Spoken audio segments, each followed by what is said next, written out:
रियासत तेलंगाना और दोनों शहरों हैदराबाद और सिकंदराबाद की मसाजिद में कल शाम माह मुक़द्दस रमज़ान के आगाज़ पर तरावीह का अहतमाम किया गया। माह सयाम के आगाज़ के साथ ही दोनों शहरों की मसाजिद मुसल्लियों से भर गईं। जामा मस्जिद अफजलगंज, जामा मस्जिद ऐवान, बेगम पेट और समेत दीगर मसाजिद में तरावीह के रूह परवर मनाजिर देखे गए।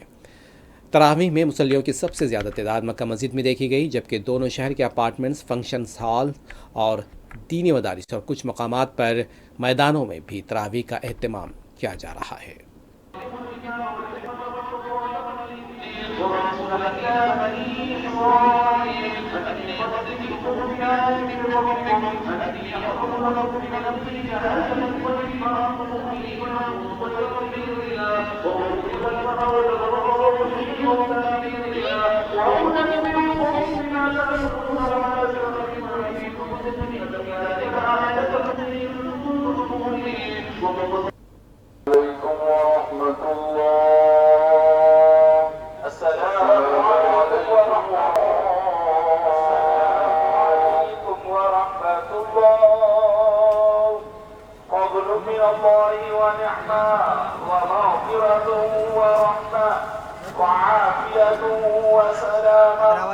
ولا إله إلا الله والله